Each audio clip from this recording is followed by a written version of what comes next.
નમસ્કાર દોસ્તો, શાંતિશ્રમ ન્યૂઝમાં આપનું સ્વાગત છે।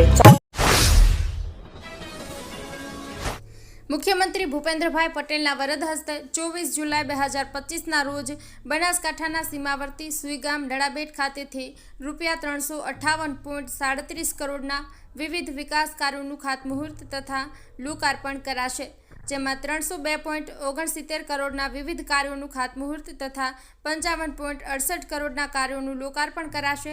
આ વિકાસ કાર્યો થકી બનાસકાંઠાની વિકાસ ગતિને નવી રાહ મળશે। આરોગ્ય, શિક્ષણ, એનર્જી, રોડ, રસ્તા તેમજ શહેરી વિકાસના અનેક વિકાસ કામોનું લોકાર્પણ અને ખાતમુહૂર્ત નાગરિકોના જીવન ધોરણને ઊંચું લાવવા મદદરૂપ બનશે। સરહદ પર સંકલ્પનો સૂર્યોદય નેમ હેઠળ મુખ્યમંત્રી ભૂપેન્દ્રભાઈ પટેલ સરહદી વિસ્તાર નડાબેટ ખાતેથી 1.83 કરોડના ખર્ચે નવનિર્મિત સુઈગામ બસ સ્ટેશનનું લોકાર્પણ કરશે તથા 11 નવીન બસોને લીલી ઝંડી આપીને પ્રસ્થાન કરાવશે। તેઓ ડીસા ખાતે 6.43 કરોડના ખર્ચે નવીન આધુનિક વર્કશોપનું ખાતમુહૂર્ત કરશે। રક્ષાબંધનનો તહેવાર 9 ઓગસ્ટના રોજ ઉજવવામાં આવશે અને આ માટે ડાક વિભાગે તૈયારીઓ શરૂ કરી દીધી છે। ઉત્તર ગુજરાત પરિક્ષેત્રના post master general Shri Krishnakumar યાદવે અમદાવાદ જીપીઓ અને નવરંગપુરા હેડ પોસ્ટ ઓફિસ ખાતે ખાસ રાખડી કાઉન્ટર ઉદ્ઘાટન કર્યું। રક્ષાબંધનમાં મોકલવા માટે પોસ્ટ ઓફિસો દ્વારા ખાસ ડિઝાઇન કરેલા રંગબેરંગી ડિઝાઇનર રાખી કવર ઉપલબ્ધ કરવામાં આવી રહ્યા છે। આ ખાસ રાખડી કવર અમદાવાદમાં અમદાવાદ જીપીઓ, નવરંગપુરા અને રેવડી બજાર હેડ પોસ્ટ ઓફિસ ઉપરાંત ઉત્તર ગુજરાત પરિક્ષેત્ર હેઠળના અમદાવાદ, ગાંધીનગર, મહેસાણા, અરવલ્લી, સાબરકાંઠા, બનાસકાંઠા અને પાટણ જિલ્લાઓમાં હેડ પોસ્ટ ઓફિસ અને પસંદગીની સબ પોસ્ટ ઓફિસોમાં પણ વેચાણ માટે ઉપલબ્ધ રહેશે। અંબાજી દેવસ્થાન ટ્રસ્ટની વર્તમાન વ્યવસ્થા સામે પૂજારીઓએ મુખ્યમંત્રીને મહત્વપૂર્ણ રજૂઆત કરી છે। સુરક્ષાના નામે મંદિરના પ્રવેશ દ્વાર બંધ રાખવામાં આવે છે। ગેટ નંબર 7 પર વિપ્ર મંડળના ભૂદેવોને પ્રવેશની મનાઈ છે। પૂજારીઓએ ટ્રસ્ટના સંચાલનમાં સ્થાનિક ધારાસભ્ય અને અંબાજી સરપંચને સામેલ કરવાની માંગ કરી છે। યાજ્ઞિક વિપ્ર મંડળના સભ્યોને ધ્વજારોહણ સમયે ભેદભાવનો સામનો કરવો પડે છે। મંદિર તરફથી થતા ધ્વજારોહણમાં ઢોલ, નગારા અને ફોટોગ્રાફીની છૂટ આપવામાં આવે છે, પરંતુ વિપ્ર મંડળના યજમાનોને આ સુવિધાઓથી વંચિત રાખવામાં આવે છે। દાતા અંબાજી હાઈવે પર આજે સાંજે એક અકસ્માત સર્જાયો છે। મહેસાણા તરફ જતા માર્ગ પર વોલ્ક્સવેગન કાર સાથે ડિવાઈડર તરફથી અચાનક દોડી આવેલા આખલાની ટક્કર થઈ હતી। કારમાં એકલા મુસાફરી કરી રહેલા ચાલકનો આબાદ બચાવ થયો છે। અકસ્માત સમયે કારની એરબેગ તરત જ ખુલી ગઈ હતી। આ કારણે ચાલકને કોઈ ગંભીર ઈજા થઈ નથી। આ ટક્કરમાં આખલાનું ઘટના સ્થળે જ મોત નીપજ્યું હતું। અકસ્માતની ટક્કર એટલી જોરદાર હતી કે વાહનને પણ નુકસાન થયું છે। Simco sunlight paints, Simco sunlight paints કવિન સાફ્ટર મશીનથી કલર બનાવનાર નવીન ઘરને સુશોભિત કરવા એકવાર અવશ્ય મુલાકાત લો। Simco sunlight paints, Simco sunlight paints. Tharad પોલીસે ટ્રાફિક નિયમોનું પાલન ન કરતા વાહન ચાલકો વિરુદ્ધ વિશેષ ઝુંબેશ હાથ ધરી છે। પોલીસ વાહનોના કાળા કાચ ઉતારવાની કાર્યવાહી શરૂ કરી છે। આ કાર્યવાહી દરમિયાન નિયમોનું ઉલ્લંઘન કરનારા 2 બાઇક અને 1 કારને ડિટેઇન કરવામાં આવ્યા છે। થરાદ પોલીસ કાફલો હાઈવે પર ઉપસ્થિત રહ્યો હતો। પોલીસે બ્લેક ફિલ્મ અને નંબર પ્લેટ વગરના વાહનો સામે કાર્યવાહી કરી છે। વાહન ચાલકો પાસેથી દંડ વસૂલ કરવામાં આવ્યો હતો। થરાદ તાલુકાના ભાચર ગામના હરેશભાઈ ખાનાભાઈ ચૌધરીએ હરિદ્વારથી 1150 કિલોમીટરની કાવડ યાત્રા કરી છે। તેમણે 8 જૂન 2025ના રોજ હરિદ્વારથી પવિત્ર ગંગાજળ સાથે યાત્રા શરૂ કરી હતી। હરેશભાઈએ 16 કિલો ગંગાજળ અને 9 કિલો કાવડનું વજન મળીને કુલ 25 કિલો વજન સાથે આ લાંબી પદયાત્રા કરી તેઓ પાંથાવાડા અને ધાનેરા થઈને મંગળવારે ખેંગારપુરા પહોંચ્યા હતા। ખેંગારપુરા ગામ પાસે શૈલેષભાઈ પટેલ સહિત ગામના અને રાજપૂત સમાજના આગેવાનોએ તેમનું સ્વાગત કર્યું હતું। વિવિધ સમાજના આગેવાનો અને મહિલાઓએ પણ તેમનું સન્માન કર્યું। હરેશભાઈ અમાસના દિવસે પોતાના ગામ ભાચર પહોંચશે। ડીસા મામલતદાર કચેરીમાં સરકારી સાધનોની ઘોર બેદરકારી સામે આવી છે। કચેરીની અગાસી પર લાખો રૂપિયાના સરકારી સાધનો વરસાદ અને તડકામાં નકામા પડ્યા છે. મામલતદાર કચેરીની અગાસીમાં કોરોના કાળથી થર્મલ ગન, હેન્ડ ગ્લોવ્સ અને ફેસ માસ્કની કીટ સીલબંધ હાલતમાં પડી છે. આ સાધનોનો ઉપયોગ જ થયો નથી. કમ્પ્યુટરના પ્રિન્ટર, મોનિટર, CPU, કીબોર્ડ અને હાર્ડ ડિસ્ક પણ રિપેરિંગને બદલે ત્યાં જ ફેંકી દેવાયા છે. તાલુકા હેલ્થ ઓફિસર PH ચૌધરીએ જણાવ્યું કે કોરોના સમયે આરોગ્ય કચેરીએ આપેલો સામાન વપરાયો ન હોય તો પરત કરવો જોઈતો હતો. જ્યારે શહેર મામલતદાર NT પરમારે જવાબદારી ટાળતા કહ્યું કે તેઓ આ વિશે કંઈ જ જાણતા નથી અને ગ્રામ્ય મામલતદારને પૂછવા જણાવ્યું હતું.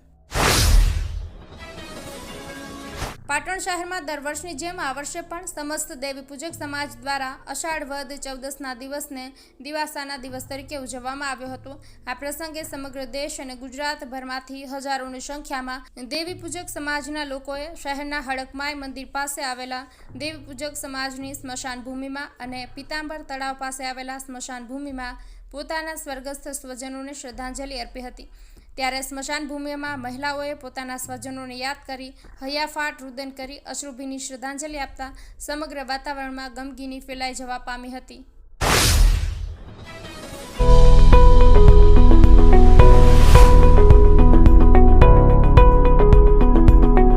આપ આવો આજે દિયોદરમાં બનાસ ડેરી સંચાલિત ઉમંગ મોલમાં, જ્યાં આપને મળશે બનાસ ઘી, બનાસની ચા, નવરસ તેલ સહિતની જીવન જરૂરિયાત તેમજ કરિયાણું તથા કોસ્મેટિક ચીજ વસ્તુઓ તેમજ પશુહાર સામગ્રી મળશે વ્યાજબી દરે.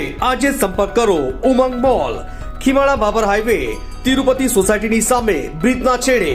આજે સંપર્ક કરો 94 276 45 123. અષાઢ માસના છેલ્લા દિવસે દશામા વ્રતની શુભ શરૂઆત થઈ રહી છે. બનાસકાંઠા જિલ્લામાં શહેર અને જિલ્લામાં 10 દિવસીય વ્રતનો પ્રારંભ અષાઢ વદ અમાસથી થશે.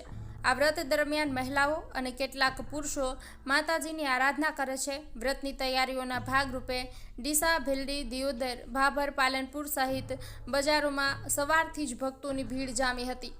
શહેર અને ગ્રામ્ય વિસ્તારોમાંથી મોટી સંખ્યામાં મહિલાઓ દશામાની મૂર્તિઓ અને પૂજાની સામગ્રી ખરીદવા આવી હતી. દુકાનદારોએ વિવિધ શણગાર સાથે મૂર્તિઓને સજાવી હતી. આ વર્ષે ખાસ કરીને માટીની મૂર્તિઓની માંગમાં વધારો જોવા મળ્યો છે. ગત વર્ષની સરખામણીમાં વધુ શ્રદ્ધાળુઓએ માટીની મૂર્તિઓ ખરીદી છે. કેટલાક ભક્તોએ પ્લાસ્ટર ઓફ પેરિસની મૂર્તિઓ પણ ખરીદી છે. જિલ્લાના તાલુકા અને ગ્રામ્ય વિસ્તારમાં દશામા વ્રતનું વિશેષ મહત્વ છે. ચંદ્રાચાર્ય ઉત્તર ગુજરાત યુનિવર્સિટીમાં 25 જુલાઈ 2025ના રોજ ડીલીટ પદવી અને ગોલ્ડ મેડલ વિતરણ સમારોહનું આયોજન કરાયું છે. રાજ્યપાલ આચાર્ય દેવવ્રતની ઉપસ્થિતિમાં 2 વિદ્વાનોને ડીલીટ પદવી એનાયત કરાશે. JNUના ભૂતપૂર્વ પ્રોફેસર ડોક્ટર કપિલ કપૂર અને પુનરુત્થાન વિદ્યાપીઠના વાઇસ ચાન્સેલર ઇન્દુમતી કાટદરેએ આ સન્માન પ્રાપ્ત કરશે. વર્ષ 2020થી 2023 સુધીના 359 વિદ્યાર્થીઓને 444 સુવર્ણચંદ્રક એનાયત કરવામાં આવશે. આમાં 230 વિદ્યાર્થી અને 129 વિદ્યાર્થીનીઓનો સમાવેશ થાય છે. 2 સુવર્ણચંદ્રક મેળવનાર 4 વિદ્યાર્થીઓ, 3 સુવર્ણચંદ્રક મેળવનાર 11 વિદ્યાર્થીઓ, 5 સુવર્ણચંદ્રક મેળવનાર 2 વિદ્યાર્થીઓ અને 6 સુવર્ણચંદ્રક મેળવનાર 2 વિદ્યાર્થીઓ છે. દિયોદર તાલુકાના લુદ્રા ગામની એક 16 વર્ષની સગીરાએ થોડા સમય અગાઉ વાવ તાલુકાના દેવપુરાની કેનાલમાં ઝંપલાવી આપઘાત કર્યો હતો. પોલીસની તપાસમાં મૃતક સગીરાના મોબાઈલમાંથી એક ચિઠ્ઠી મળી આવી હતી. આ સુસાઇડ નોટમાં સગીરાને તેનો પ્રેમી સોશિયલ મીડિયામાં ફોટા વાયરલ કરવાની ધમકી આપતો હોવાથી સગીરાએ પ્રેમીના ત્રાસથી આપઘાત કર્યો હોવાનું જણાવાયું હતું. સગીરાના આપઘાતની આ ઘટનામાં દિયોદર PI AT પટેલે પોલીસ સ્ટાફે આરોપી પ્રેમી અંકિત રાજપૂત રહેવાસી વાવની અટકાયત કરી હતી. પોલીસે આરોપીની સઘન પૂછપરછ કરતા આરોપીએ પોલીસ સમક્ષ કબૂલાત કરી હતી. પોલીસે આરોપીને કોર્ટમાં રજૂ કરતા કોર્ટે આરોપીના 2 દિવસના રિમાન્ડ મંજૂર કરતા પોલીસે આગળની તપાસ હાથ ધરી છે. દિયોદર તાલુકાના નવા ગામે નવા પ્રાથમિક શાળામાં સ્વ હરિભાઈ જીવાભાઈ ચૌધરી પ્રથમ વાર્ષિક પુણ્યતિથિ નિમિત્તે બાળકોને ભોજન કરાવ્યું હતું. બાળકો દ્વારા એ આત્માને શાંતિ માટે શ્રદ્ધાંજલિ આપવામાં આવી હતી. સમાજના દેસાઈ શ્રી માલાભાઈ, અમરાભાઈ તથા શાળાના આચાર્ય તથા શાળાનો સ્ટાફ તથા ગ્રામજનો ઉપસ્થિત રહ્યા હતા. ગુજરાત ક્રિકેટ એસોસિએશન અંતર્ગત ગુજરાત ક્રિકેટ એસોસિએશનના સેક્રેટરી અનિલભાઈ પટેલ તેમજ રાજનભાઈ દેસાઈની ઉપસ્થિતિમાં બનાસકાંઠા ડિસ્ટ્રિક્ટ ક્રિકેટ એસોસિએશનના અધ્યક્ષ તરીકે ડીસાના પૂર્વ ધારાસભ્ય શશિકાંતભાઈ પંડ્યાજી તથા મંત્રી તરીકે દિલીપસિંહ હડિયોલ અને ઉપપ્રમુખ તરીકે તરુણભાઈ જોશીની બિનહરીફ વરણી થવા પામેલ છે. આવનાર સમયમાં જિલ્લાના ક્રિકેટ ક્ષેત્રમાં સૌ રમતવીરોને યોગ્ય માર્ગદર્શન આપી અને ક્રિકેટ ક્ષેત્રના વિકાસમાં હર હંમેશ પડખે ઊભા રહે તેવી સૌએ શુભકામનાઓ પાઠવી હતી. યાત્રાધામ અંબાજી વિશ્વભરના શક્તિ ઉપાસકોની આસ્થાનું કેન્દ્ર છે. અંબાજી મંદિર ટ્રસ્ટ દ્વારા મોહનથાળ પ્રસાદ બનાવી વેચાણ કરવામાં આવે છે.